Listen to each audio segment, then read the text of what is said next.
CoachCast no ar, seja bem-vinda, seja bem-vindo a mais um episódio.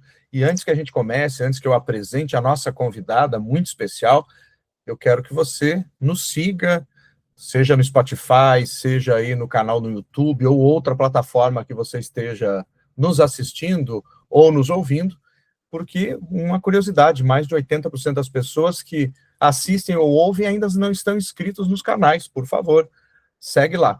E hoje a gente vai falar de uma temática que é super legal, que é protagonismo. E a convidada é Stella Fornazari. Stella, quem é Stella? Olá, Sérgio, tudo bem? Um prazer estar aqui com você. Obrigada pelo convite, estou super feliz de fazer parte aí do CoachCast.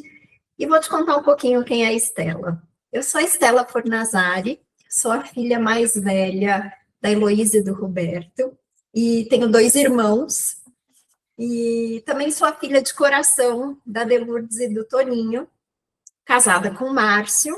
A gente optou por não ter filhos, mas eu tenho alguns títulos que são muito valiosos para mim. Eu sou a madrinha do Lucas, e eu sou a tia preferida de 7 sobrinhos, onde eu só fico com a parte boa, sabe, Sérgio? Eu mimo, eu brinco, dou presente, a hora que eu canso eu devolvo para os pais e falo, toca, o filho é teu. Perfeito. Eu sou executiva de recursos humanos, com mais de 25 anos de experiência no mundo corporativo. Também sou coach, sou mentora, e diferente do que muitos acham, eu não sou psicóloga. Eu sou administradora de empresas, que comecei aí a minha vida em finanças. E eu vou contar um pouquinho depois para vocês como é que eu cheguei em RH, e quando eu cheguei, aí sim eu fui estudar e fui me especializar em recursos humanos, que hoje é minha grande paixão. Que bacana, Stella, e muito interessante o jeito que você se apresentou. Muitas pessoas se apresentam já falando do seu cargo, falando aquilo que fazem, e não desse jeito aí. Eu acho que esse é o jeito bacana, eu gosto nesse formato assim que você se apresentou.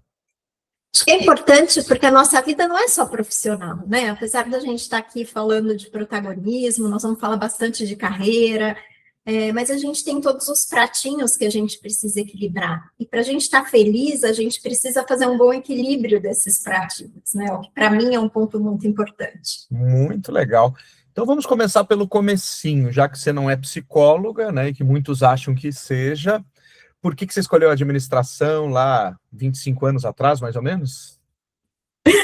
Eu escolhi administração porque eu sempre fui muito curiosa, Sérgio, e eu queria chamar a atenção, porque eu acho que isso é uma das características que me fez chegar onde eu cheguei. Então, eu sempre tive muita sede por aprender, por viver o novo, por experimentar as coisas. E dentro de casa, meu pai era economista, minha mãe era orientadora profissional, e eu queria fazer alguma coisa ampla, que não me limitasse a nada. E foi daí que veio o desejo da administração. Eu entrei na faculdade bem novinha, com 17 anos, e a gente não sabe muito, né? Com 17 anos, o que você quer fazer, para onde você quer ir? E aí eu fui. Eu fiz administração no Mackenzie, com ênfase em marketing, e eu tinha para mim uma coisa muito certa, sempre tive na minha vida, sabe, Sérgio? Que era a vontade de aprender e a determinação. Os meus pais acabaram se separando enquanto eu tinha 14 para 15 anos, e eu queria ser independente. Então, entrando na faculdade, no meu primeiro semestre, eu já arrumei um estágio e fui trabalhar no Banco do Brasil em finanças, porque eu adorava números. Então, aí foi onde tudo começou. E aí, um certo dia, estou eu na faculdade, entrei no diretório acadêmico e eu vi lá publicado o anúncio de uma multinacional para contratação de estagiários e trainees, e me candidatei. E aí eu fui fazer a dinâmica de grupo, e a gente estava falando naquele momento da Alcoa, uma empresa com mais de 8 mil funcionários, bem grande, muito conhecida, né, de alumínio. E eu fui fazer a dinâmica de grupo, passei para a parte de entrevistas, e estava lá conversando com o gerente que me entrevistou, E eu falei, eu queria uma vaga em finanças, porque eu adoro números e tal. E ele falou, Estela, preciso te contar uma coisa. Eu não tenho uma vaga em finanças, mas dentro de recursos humanos, tem aqui uma área que também mexe com números. E essa área é remuneração. Aí eu me despertei e fui querer entender mais do que a gente estava falando, né, Sérgio? Porque números, recursos humanos, nem sabia direito o que eram recursos humanos. E assim foi como tudo começou. E eu comecei a minha história na Alcoa, por onde eu trabalhei por 12 anos. Foi uma grande escola. E eu tive a oportunidade de começar a conhecer recursos humanos. E eu me apaixonei por recursos humanos. E tive a oportunidade aí não só de estar exposta a muitos desafios, aprender muito e principalmente estar rodeada de profissionais incríveis, muito competentes, que me ensinaram e que me ajudaram e que hoje vão comigo para a vida. Então, muitos deles eu tenho contato até hoje. Então, são coisas aí que o mundo corporativo nos traz. E acho que uma das características que me fez viver tudo isso, me proporcionou viver tudo isso, foi essa curiosidade, essa vontade de aprender, essa vontade sempre de me superar e de fazer o meu melhor.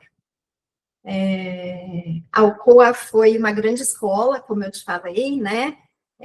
Em nenhum momento eu trabalhei para ser promovida ou eu trabalhei para poder ganhar mais dinheiro. Óbvio que o dinheiro é importante, que a gente precisa sobreviver, e eu comentei contigo que meu objetivo era ser independente, como assim, né, Estela? Mas a minha preocupação quando eu estava no mundo corporativo era fazer o melhor que eu podia e aprender.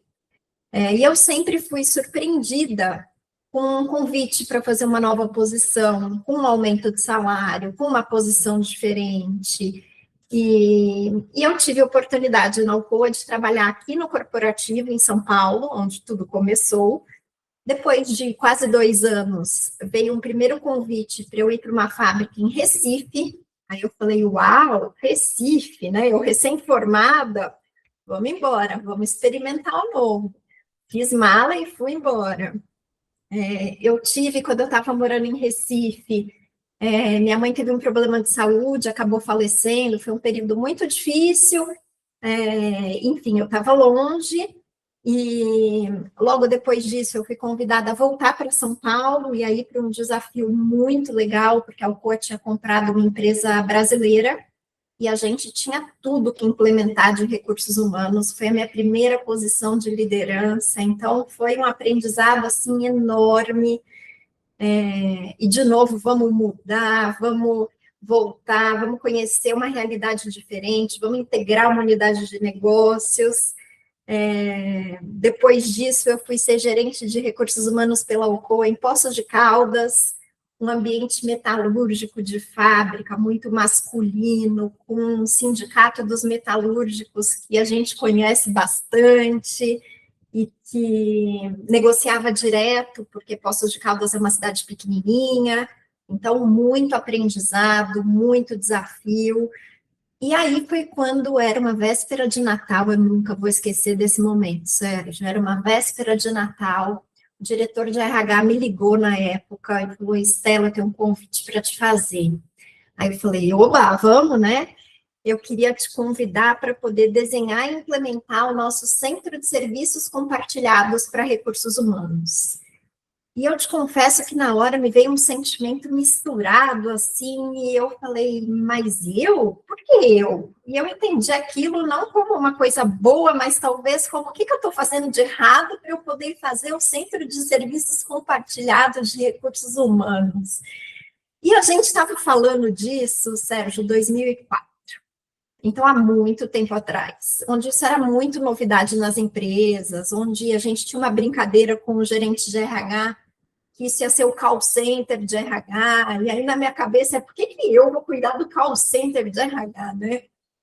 E aí eu pedi para pensar, e aí eu pensei durante o final do ano, conversei com um diretor financeiro, que ia ser o líder desse centro de serviços, e eu falei, quer saber? eu vou ter a oportunidade de desenhar um projeto do zero, de uma folha de papel em branco. Só uma unidade na Alcoa tinha isso, que era na Austrália. A gente foi fazer uma viagem de benchmarking lá, e eu falei, eu vou. Então, vamos para mais um desafio e vamos aí viver uma coisa diferente, vamos depois poder ter uma história diferente para contar e aprender um monte de novo nesse processo. E aí desenhei, implementei o Centro de Serviços Compartilhados da Alcoa no Brasil, e depois eu voltei para Recife para poder implementar a transformação de recursos humanos como uma business partner, para poder ajudar todo esse processo de mudar o jeito de RH trabalhar, de ser um RH mais estratégico, de estar conectado com as necessidades dos clientes e dos funcionários, e assim foi. Então, aí eu já estava com 12 anos de Alcoa, e aí foi um dos momentos de carreira que eu parei para pensar, Sérgio, o que estava me fazendo sentido, o que não estava me fazendo sentido, eu estava sozinha, lá em Recife, longe, minha família estava aqui em São Paulo, eu já tinha perdido minha mãe, meus amigos, e cada promoção que eu ia tendo, eu ia mudando de cidade, e os namorados iam ficando para trás, né, Sérgio? Olha só. E aí começou a me bater um negócio com 31 anos, eu falei, acho que está me faltando equilibrar uns pratinhos aí nesse processo. E tudo bem, vamos entender como é que a gente equilibra esses pratinhos. Durante esses 12 anos, eu comentei contigo que eu sou administradora, eu fui estudar recursos humanos, então eu me especializei, eu fiz GV, eu fiz MBA na USP, eu fui atrás de aprender muito. E foi quando eu comentei com os meus colegas de MBA da USP que eu queria voltar para São Paulo, e apareceu uma posição na Monsanto, onde eu participei do processo de seleção, eu fui aprovada, e aí eu mudei para São José dos Campos, e aí vamos para mais uma mudança, porque se tem uma coisa que eu sou boa, Sérgio, é de fazer mudança. Não tem dificuldade em arrumar as malas, arrumar a mudança e vai. Exatamente. Meu marido fala que eu sou desapegada, porque a hora que você começa a organizar as coisas, não, isso doa, isso vai, isso vamos ajudar quem precisa, Então, renova. E segue a vida. E aí foi ótimo trabalhar na Monsanto, aprendi muito de novo, precisei construir relação de confiança com todos os stakeholders, com o meu time, precisei aprender uma cultura nova, uma empresa nova. Então, de novo, toda essa questão de determinação, de aprendizado, de intencionalidade, né? Acho que nada na nossa vida acontece por acaso, a gente precisa ser o protagonista dessa história, e a gente precisa colocar energia onde a gente entende que faz sentido esse processo. Mas a minha passagem na Monsanto foi rápida, eu acabei ficando na Monsanto 2 anos e um pouquinho. E aí foi quando eu chego para a diretora de RH para pedir minha demissão. Ela falou, Estela, o que aconteceu? Aí eu falei, conheci uma pessoa, Ana, e eu estou mudando para o interior do Paraná, porque eu vou fazer um test drive da minha vida de casada. Aí ela, meu Deus, você está ficando louca? Como assim? Vai largar sua carreira para ir morar no meio do agronegócio, em Guarapuava, uma cidadezinha bem pequenininha. E eu falei, vou, Ana, preciso viver isso, muito obrigada por tudo e estou indo embora. E assim fui. Lá fui eu de novo fazer mais uma mudança, Sérgio, para o interior do Paraná, onde eu não preciso nem te contar que depois de 4, 5 meses eu já estava ficando doidinha, querendo trabalhar de novo, né? Mas foi muito bom ter tido a coragem de viver isso, ter me permitido essa experiência, para poder balancear um pouco as coisas, para poder ressignificar, para poder buscar clareza do que fazia sentido para mim naquele momento. E aí o centro mais próximo de onde eu estava naquele momento era Curitiba, e eu comecei a fazer algumas conversas com algumas empresas, não são muitas empresas que têm headquarter em Curitiba, e eu acabei tendo uma conversa super legal com o Felipe, que era o diretor de RH na época da Philip Morris, empresa de tabaco, e que fez um convite para ir para o time dele, e eu comecei a trabalhar na Philip Morris. Então, tive aí a oportunidade também de conhecer um outro setor, uma outra dinâmica de negócio, de mercado, bem de consumo, num negócio bem polêmico, né? Tabaco é uma coisa que não é fácil, a empresa é uma empresa que respeita muito os nossos valores e nos respeita muito como indivíduos, então, uma empresa muito ética, muito responsável, mas que tinha um desafio bem importante até pelo próprio negócio em si, né? E eu acabei trabalhando na Philip Morris por 3 anos, onde eu conheci muita gente boa, onde eu reencontrei amigos, onde eu aprendi demais, e inclusive uma das pessoas que eu reencontrei nessa época foi o meu marido, que trabalhou comigo na Alcoa, na unidade familiar que eu tinha sido RH, ele veio na compra, e a gente se reencontrou em Curitiba e estamos casados hoje há 14 anos, então Que legal. eu acredito que nada na vida acontece por acaso, sabe, Verdade. Sérgio? É o efeito borboleta, na verdade. É um efeito borboleta. Então, eu não passo o que você precisa passar e vice-versa, e as coisas acontecem no momento certo. Claro que a gente tem que estar aberto e disposto para isso, mas, de novo, a gente precisa ser o protagonista da nossa vida, né? E muito, Sérgio, depois de 3 anos na Philip Morris, já estava casada e estabelecida em Curitiba, a gente decidiu estudar nos Estados Unidos, porque a gente sempre teve vontade de morar fora, de viver essa experiência, né? E foi quando a empresa do meu marido era familiar, era brasileira, tinha sido comprada por uma multi, meu marido era da área industrial, e na Philip Morris eu já estava 3 anos, quase 3 anos, eu falei, beleza, acho que é um momento legal para a gente ir para fora. A gente escolheu para onde ir, a gente escolheu que curso a gente queria fazer, a gente escolheu direitinho quando fazer essa transição. Eu pedi demissão de novo da Philip Morris para poder sair, e meu marido é promovido, Sérgio, vira diretor.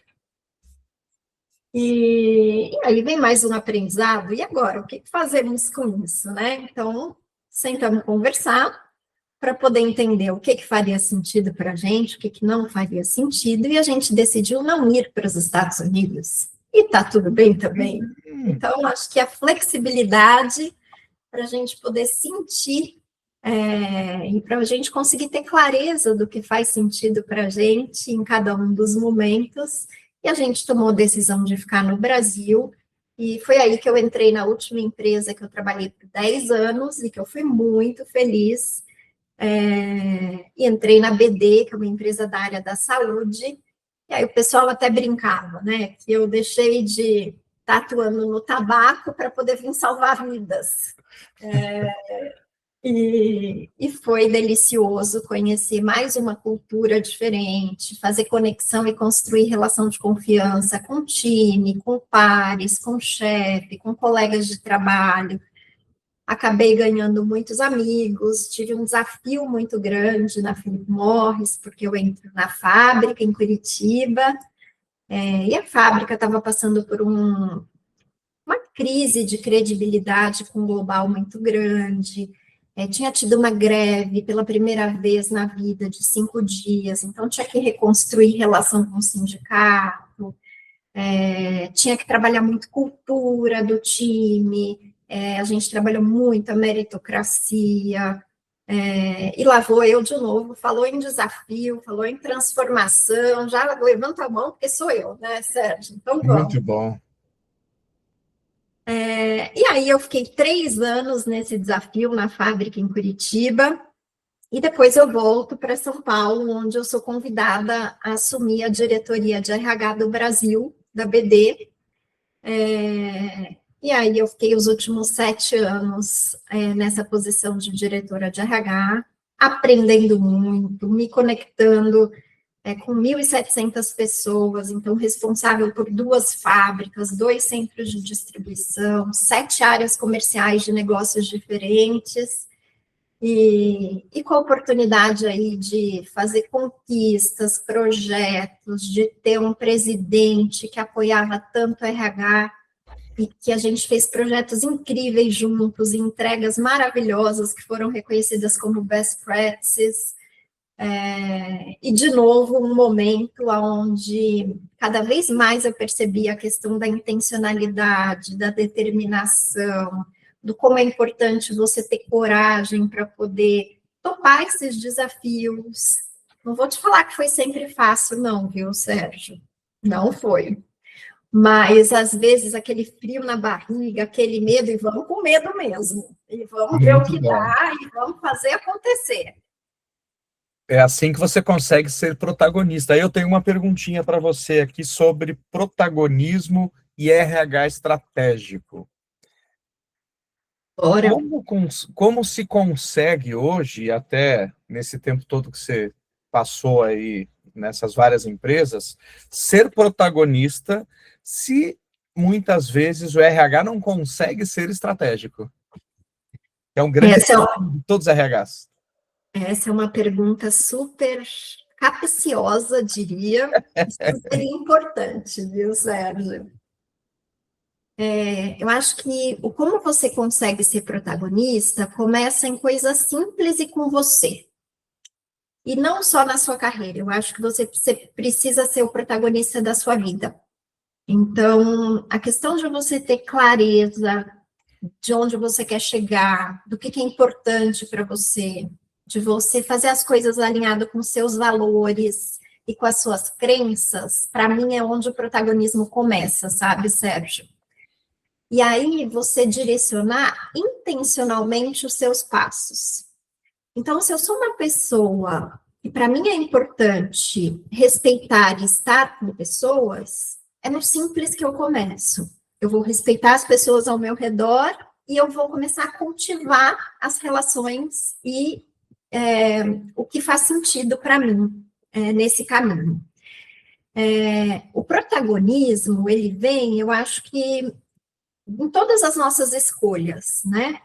Então, uma vez que, de novo, a gente consegue ter clareza do que é importante para a gente, na hora de fazer as escolhas, a gente precisa fazer uma reflexão e a gente precisa entender se aquilo está alinhado ou não com as nossas crenças, com valores e com o nosso propósito, e com essa clareza que a gente tem. E trazendo isso para dentro das organizações, eu vejo que você nunca pode, Sérgio, trair os seus valores, porque senão você não consegue ser feliz, você não consegue fazer o seu melhor. E aí as coisas não vão fazer sentido. Então, é claro que eu entendo que o ambiente corporativo nem sempre ele é um conto de fadas, ou melhor, é difícil um ambiente corporativo que seja um conto de fadas, né, Sérgio? É a pirâmide invertida aí, né?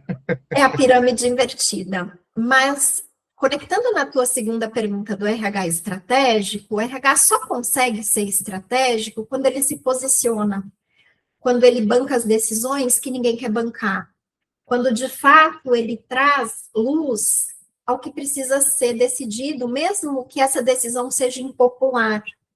E eu até fiz um post no LinkedIn esses dias que falava exatamente disso, do que os CEOs esperam dos RHs e que eles não falam isso com clareza.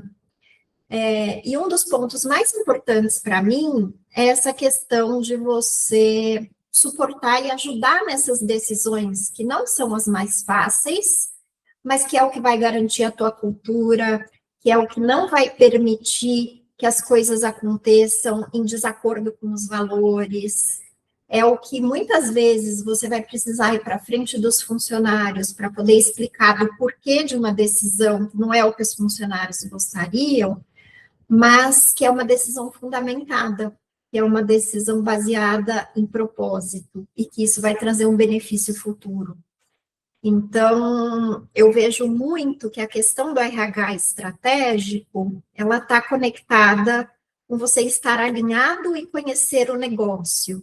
E aí, em como você engaja as pessoas para poder trazer resultado nessa parceria que tem que ser ganha-ganha.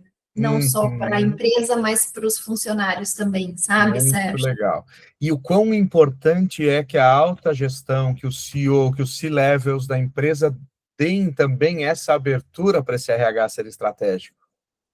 E muitas vezes a gente, como RH, Sérgio, precisa conquistar esse espaço, porque eles não conhecem o que é isso. E eles não conseguem, muitas vezes, dimensionar o impacto que a RH pode trazer com essas contribuições. Então, você construir essa relação no dia a dia, nas opiniões sinceras, no posicionamento genuíno, explicando do porquê da decisão e ajudando a ponderar os fatos, é o que ajuda a conquistar esse espaço, e a RH está cada vez mais inserido na mesa de decisão. E que coisa boa, porque, afinal de contas, as empresas são feitas por pessoas, para pessoas. Então, nada mais justo de que o RH tenha esse papel, esse protagonismo também. Olha que bacana que se conecta com a temática, até que você sugeriu aqui para o nome desse episódio, eu acho que é fantástico.